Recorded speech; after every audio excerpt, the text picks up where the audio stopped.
Sir, ಜನಸಂಘದ ಚಿಹ್ನೆ ಕೂಡ ಗೊತ್ತಿಲ್ಲದಂತಹ ಸಂದರ್ಭದಲ್ಲಿ ಜನಸಂಘದ ಜೊತೆ ಹೆಜ್ಜೆಯನ್ನ ಹಾಕಿದಂಥವ್ರು ತಾವು. ಇನ್ಫ್ಯಾಕ್ಟ್ ಆ ದೀಪದ ಪರಿಚಯ ಕೂಡ ಇರಲಿಲ್ಲ ಜನಕ್ಕೆ. ಲೈಕ್ ಇತ್ತೀಚಿನ ದಿನಗಳಲ್ಲಿ ಸರ್, ಯಾವ ಪಕ್ಷದಿಂದ ತಮಗೆ ಲಾಭ ಆಗುತ್ತೋ ಅಲ್ಲಿಗೆ ಜಂಪ್ ಆಗುವಂಥವ್ರ ಸಂಖ್ಯೆನೇ ಜಾಸ್ತಿ. ಪಕ್ಷ ಕಟ್ಟಬೇಕು ಅನ್ನುವಂತ ಹಠ ಯಾಕಿತ್ತು ಆ ಸಂದರ್ಭದಲ್ಲಿ ಅಂತ? ಅವಾಗ ರಾಜಕೀಯ ಅಂತಂದ್ರೆ ಇಲ್ಲೂ ಇಲ್ಲೇ ಇಲ್ಲ ಅಂತ ಹೇಳಕ್ ಬರಲ್ಲ, ಇಲ್ಲೂ ಇದ್ದಾರೆ. ಅವಾಗ ರಾಜಕೀಯ ಅಂತಂದ್ರೆ ಒಂದು ಐಡಿಯಾಲಜಿ, ಕರೆಕ್ಟ್. ಒಂದು ತತ್ವಕ್ಕಾಗಿ ಸಿದ್ಧಾಂತಕ್ಕಾಗಿ ನಾವು ಹೋರಾಟ ಮಾಡ್ತಾ ಇದ್ವಿ. ನಾವು ಯಾವ ರೀತಿ ಪಕ್ಷ ಕಟ್ಟಿದ್ವಿ ಅನ್ನೋದಕ್ಕೆ ಅಟಲ್ಜಿದೇ ಒಂದು ಉದಾಹರಣೆ ಹೇಳ್ತೀನಿ. ಹೌದು. ಅವ್ರ ಜೊತೆಗೆ ಪ್ರವಾಸ ಮಾಡ್ತಾ ಇರುವಾಗ ನಾನು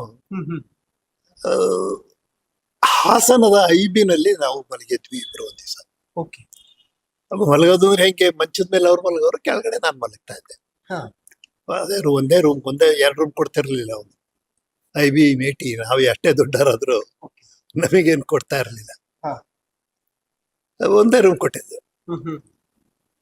ಮಲಗಿದ್ದವರು ಅಟಲ್ಜಿ ನನಗೆ ಕೇಳಿದ್ರು, ನಿನ್ನ ಹತ್ರ ಮೊಬೈಲ್ ಫೋನ್ ಇದು ಎಂಥದ್ದು ರೇಡಿಯೋ, ಸಣ್ಣ ರೇಡಿಯೋಗಳಾಗ ಜೋಬಲ್ಲಿ ಇಟ್ಕೊಂಡು ಎಲ್ಲ ಹೋಗುವಂಥದ್ದು, ಅದು ಇದೆಯಾ ನಿನ್ನ ಹತ್ರ ಅಂದ್ರು.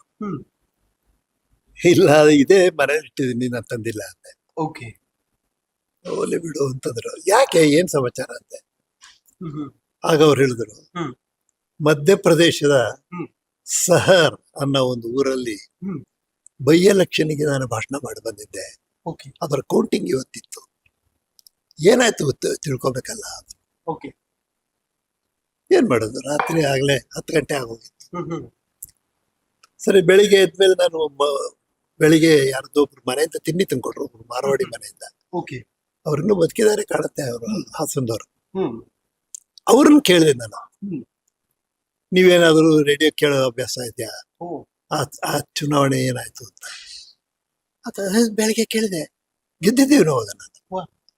ನಾವು ತಕ್ಷಣ ಅಟಲ್ಜಿ ಕೇಳಿದೆ ನಾನು, ಈಗ ನೋಡಿ ಇವ್ನು ಹೇಳ್ತಾ ಇದ್ದಾನೆ ಅಂತ. ಆ ಮಾರವಾಡಿ ಅದರಿಂದ ನಿರರ್ಗಳವಾಗಿ ಹಿಂದಿ ಮಾತಾಡೋದು. ಅವ್ರಿಬ್ರಿಗೆ ಹಚ್ಚಿದೆ. ಅಟಲ್ಜಿ 10 ಪ್ರಶ್ನೆಗಳನ್ನ ಕೇಳಿದ, ಅದೆಲ್ಲ ಉತ್ತರ ಕೊಡಕ್ಕೆ ಅವ್ರ ಕೈಲಿ ಆಗ್ಲಿಲ್ಲ. ನಾನು ಮಧ್ಯ ಭಯ ಹಾಕ್ಬೇಕಾಯ್ತು. ಬಟ್ ಇಷ್ಟು ಖುಷಿ ಪಟ್ರು, ನಾನು ಖುಷಿ ಪಟ್ಟೆ. ಸಹಾರ ಅಂದ್ರೆ ಏನು ಗೊತ್ತಿಲ್ಲ, ಮಧ್ಯಪ್ರದೇಶ ಅಂದ್ರೆ ಗೊತ್ತಿಲ್ಲ, ಕ್ಯಾಂಡಿಡೇಟ್ ಯಾರು ಗೊತ್ತಿಲ್ಲ. ಈ ರೀತಿಯ ಬಾಂಧವ್ಯ ನಮ್ಮ ಪಕ್ಷದೊಳಗಿತ್ತು. ಅಟಲ್ಜಿ ಮಾತ್ರ ಅಲ್ಲ, ನಾವೆಲ್ಲರೂ. ಆಮೇಲೆ ಅವನು, ನೀವು ಒಂದು ಅರ್ಧ ಗಂಟೆ ಲೇಟ್ ಆದ್ರೂ ಬರಲ್ಲ ಇರಿ ಅಂತ ಮನೆಗೆ ಹೋಗಿ ಒಂದ್ ಸ್ವಲ್ಪ ಏನೋ ಸ್ವೀಟ್ ತದ. ಇಬ್ರು ತಿಂದ್ವಿ ಅವತ್ತು ಸ್ವೀಟ್. ಅವನಿಗೆ ಗೊತ್ತಿರ್ಲಿಲ್ಲ ಈ ಸಹರ್ ಚುನಾವಣೆ. ಅವನು ಕೇಳಿದಾನೆ, ನೆನಪಿದೆ ಅಷ್ಟೇ ಅವನಿಗೆ. ಆ ಇಂಟೆನ್ಸಿಟಿ ಇರ್ಲಿಲ್ಲ, ಕೇಳಬೇಕು, ಅರ್ಥ ಮಾಡ್ಕೋಬೇಕು ಅಂತ. ಅಟಲ್ಜಿ ಇಷ್ಟು ಇಂಪಾರ್ಟೆನ್ಸ್ ಕೊಡ್ತಾರೆ ಇದಕ್ಕೆ ಅಂತ. ಆಮೇಲೆ ಅವನಿಗೆ ಗೊತ್ತಾಗಿ ಹೋದ ಮತ್ತೆ ಮನೆಗೆ, ಸೈಕಲ್ ಮೇಲೆ ಮನೆಗೆ ಹೋಗಿ ತಗೊಂಡ ಎಂಥದೋ ಸ್ವೀಟು ಚೂರು ಬಾಯಿಗೆ ಹಾಕೊಂಡು ಖುಷಿ ಪಟ್ವಿ. ಅಂದ್ರೆ ಇಷ್ಟು commitment to the party, commitment to ideology ಇತ್ತು ನಮಗೆ. ಅಟಲ್ಜಿಗೂ ಇತ್ತು, ನಮಗೂ ಇತ್ತು. ಅವ್ರ ಮಟ್ಟಕ್ಕೆ ಅವ್ರಿಗಿತ್ತು, ನಮ್ಮ ಮಟ್ಟಕ್ಕೆ ನಮಗಿತ್ತು. ಹಾಗಾಗಿ ನಮ್ಮ ಪಾರ್ಟಿ ಬೆಳೆಯಕ್ಕೆ ಅವಕಾಶ ಆಯ್ತು.